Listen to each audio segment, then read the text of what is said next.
Jonathon here, and welcome to Learn to Playthrough, and welcome to my workstation. Today we're going to be finishing the painting process with the painting of the Goliath.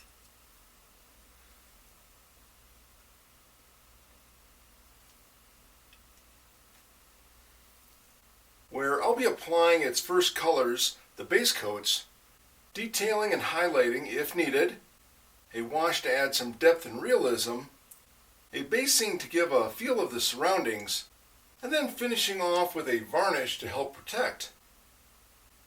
Now, during this painting process, think of it more as painting tips and tricks than actual painting. For the painting, this is geared towards someone who has picked up a paintbrush at least once. So I'll be painting any miniatures off camera and then returning to discuss the step-by-step of the painting I just did. This way you'll know what you're about to get into. But if you really need to see someone painting the Goliath, then you can head on over to the YouTube channel TheDMsCraft to watch him paint this miniature, the Goliath, paint by paint. There are two parts to the painting of the Goliath by him, so I'll go ahead and leave the links down in the show notes where you can find the videos. As for the tips and tricks, these are geared towards all levels of painters, as you can never stop learning. So with that, just go ahead and sit back, relax, and enjoy. Now before we begin the painting process, here's a paint quantity question for you. How much paint do you think you really need out there on your palette? I mean, is just a dot now and then good enough for you, or do you have to squeeze half of the tube? I figure you should paint nice and easy. Not too fast, not too slow, and only have enough out there that you would use before it dries up. But if you are one that wants to put all the paint out there that you think will cover the entire miniature you're about to paint, then maybe think about investing in a wet palette. So this way your paint will stay nice and wet longer. So in the end, know the amount of paint that you'll need so your paints and items will be nice to you. Well, that should do it for now. I got plenty more miniatures to paint, so plenty of tips coming your way. So today in the painting process is the Goliath.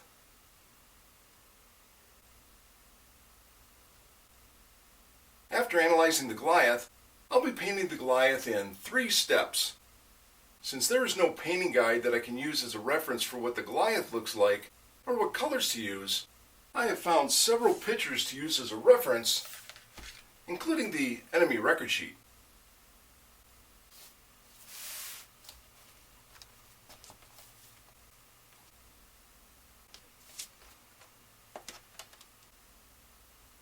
For the paints, I'm going to be using some that came with the Shadows of Brimstone Heroes of the Old West paint set, and these are identified by the Western Lawman on the front of the bottle. Also, some that came from the Shadows of Brimstone Creatures of the Void paint set, and these are identified by the Hellbat on the front of the bottle. And then some that I found in the Army Painter Mega paint set, and these are identified by the color-filled hexagon on the front of the bottle.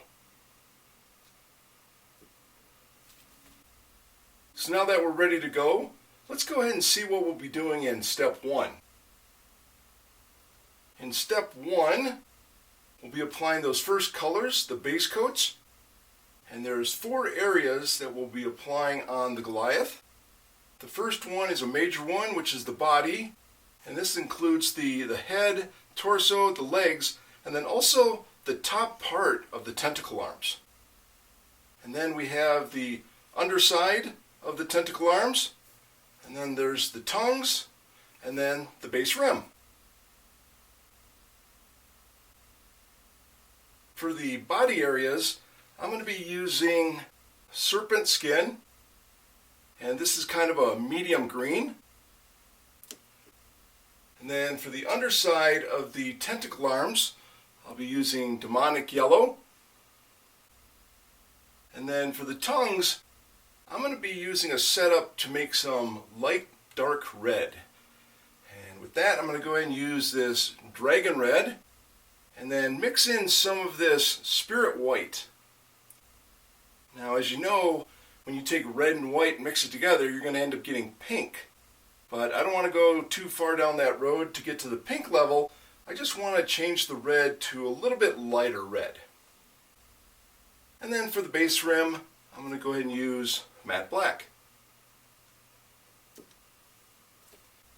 Okay, so with all that information and paints ready to go, let's go ahead and start painting our base coats with step 1.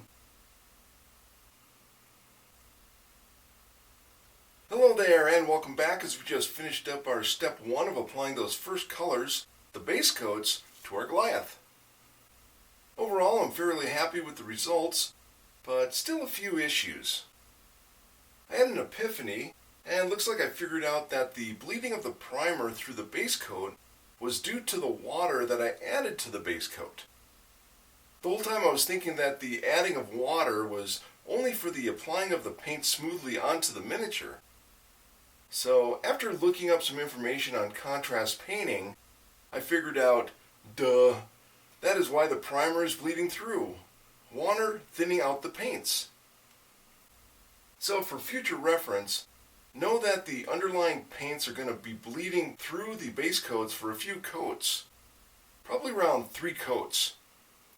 And then after that, everything should be okay. Next, I had an issue with applying the base coats in a certain order. As you can see here, we got yellow on green. And this wasn't me from being sloppy, it's just the location and the angle of one area in relation to the other. So when painting from green to yellow, the paintbrush will go directly off of the green and then miss the yellow. But when going from yellow to green, it's kind of like it has to go up a step, so it's going to bump into the green and possibly do some paint overflow onto the green. So examine your miniature beforehand to set up a plan of which area gets painted first, second, third, etc. And finally, I decided that one of the colors was a wrong color to use. After painting the Goliath's tentacle tongues that light dark red, it just didn't pop and say Goliath to me. So I did a bit more research and decided to go a different direction, and as you can see, no light dark red.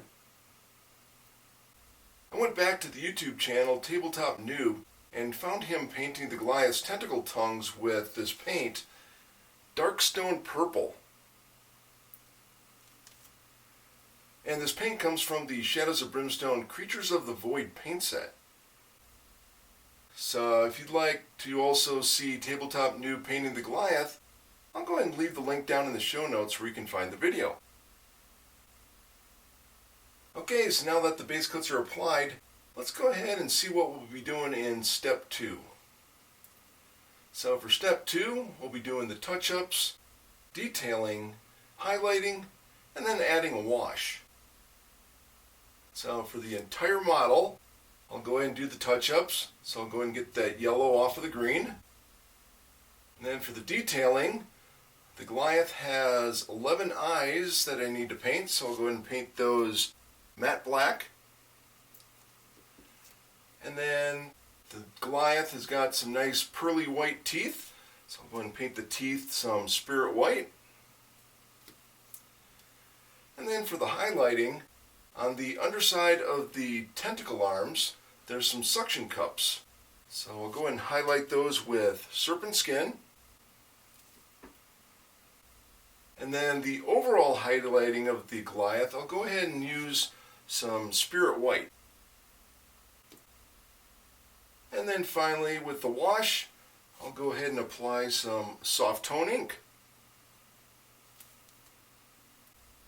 So with all that information and paints ready to go, let's go ahead and continue on with step 2.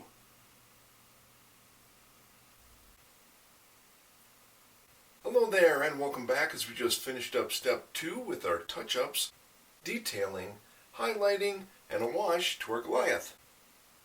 Step 2 finished up pretty fast, and even though a bit rough, I'm very pleased with the results, as step 2 definitely ties everything together to see what your miniature can become. So let's go ahead and take a look at the Goliath to see what we did. First up are the touch-ups, and there were only a couple of areas that bled over, and as you can see, the yellow is gone. Next, I did a couple of detailings. First, I gave the Goliath 11 eyes with the use of the matte black paint, and the only issue I had was that the molding detail for the eyes are small and not that great. And second, I gave the Goliath some pearly white teeth with the use of some spirit white. Now, I don't know if the teeth were supposed to go all the way around the mouth, and if so, then I was missing the teeth moldings at the bottom. So I'll be ready to just paint some white triangles on the mouth to represent the teeth. And after the detailings, I went ahead with a couple of highlightings. First, I highlighted the suction cups on the underside of the tentacle arms with some serpent skin. And then second, I highlighted the whole Goliath with some spirit white. And finally, after the highlightings, I did a wash by using the soft tone ink, which completed the Goliath by adding depth and definition to the creases. Well, that's going to do it for step 2, and with our final step remaining, let's go ahead and see what we'll be doing in step 3. So for step 3, we'll be doing the basing and protecting of the miniature. For the basing, I'm going to be applying this sand, and I'm going to be applying it to about 90% of the base. And for the other part, I'm going to be using that gravel that was on the Hero's 30mm base, and then also some of that crushed up gravel that I used on the large base. And I'm going to go and just place it in random areas on the base. And then I have a special project, an action scene, where I'm going to take some dead grass and make a bush and then place it under one of the Goliath's feet. So it looks like the Goliath stepped on the bush and squish. And then once I'm all happy with everything, I'm going to go ahead and protect the miniature by a spray-on varnish of Tester's spray lacquer. And it's a matte varnish that's going to dull the look of any kind of glossy paints down to a dull look. So with all that information, spray and other items ready to go, let's go ahead and finish our miniature with step 3. Hello there, and welcome back, as we just finished up step 3 with our basing and protecting of our Goliath. Step 3 finished up very good, but I did decide on a new direction for the covering of the base. I was just going to add that sand that I talked about earlier to psychologically make you think that the Goliath looks like a bigger enemy on the sand instead of the gravel. But after testing the sand and the gravel, the sand just makes the Goliath looks like it's at a beach. I guess what I envisioned was a bit different, thinking that the sand would have made the Goliath seem bigger. So instead of just straight sand, I went ahead and did a 2-to-1 ratio of gravel to sand, and was pretty impressed by the result, as when I poured the gravel sand mixture onto the base, I unknowingly ended up with a patch of gravel here and then a patch of sand over there. A very nice result. So let's go ahead and take a look at the Goliath to see what we did. I started out by placing rocks in a couple of areas to see what looks good. And as you can see underneath the Goliath, there's a lot of space to work with. And I went ahead and glued those rocks onto the base. And then I also glued some smaller rocks on top of and around those rocks. And then I went ahead and got some of that dead grass to make a dead bush. And then I glued that underneath the Goliath's left foot. And then I let it sit there for a long time because I'm going to be moving it around here pretty soon. once that's all dried up, I took my X-Acto knife and slid it underneath that dead bush and lifted it up, and then put some super glue underneath that area, and then put some of that gravel sand mixture down so that when I let go of the dead bush, it wouldn't fall into the super glue and ended up getting glued onto the base. Then I went around to the front and I put super glue down onto the base and used a toothpick to spread it around. And then I took the Goliath off of the dowel and placed it into the container here. And then I poured some gravel sand mixture down onto the base. And then I went ahead and used my X-Acto knife and used the end of the handle to go ahead and stomp down onto the gravel to push it down into the super glue instead of just on top of it, so that the super glue would hold on to it a lot better. So once that was all done, I put the Goliath back onto the dowel, and then I just turned the dowel onto its side and gave it several taps to knock off the excess gravel sand mixture. And then hurried up with that process because I wanted to go ahead and just take my thumb and move it along the base rim to go ahead and knock off that gravel sand mixture that's overhanging the base and onto the base rim. And when I was done with that, I went around to the back with a pair of scissors, and then for that tall dead grass that I want to make into a dead bush, I just came at it with the scissors and started snipping away, went left, right, up, down, and around to make it look irregular so it looked like a natural dead bush. And then I did some touch-ups on the basing where I went ahead and took some of that gravel sand mixture and put it into the spaces that were void of the gravel sand mixture. So once everything was looking good there, I then went ahead and did some repainting on the base rim with the matte black paint. So once you got everything together on the base, you got yourself a nice looking flailing tentacled tongues Goliath. So when you're happy with the basing, I went ahead and sprayed my Tester's spray lacquer to dull down the shine and protect the miniature. And there you have it, our Goliath. All the way from assembly to primed, step 1, step 2, and finally step 3.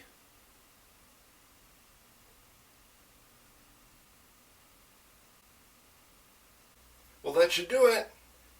That's going to complete the painting of the Goliath.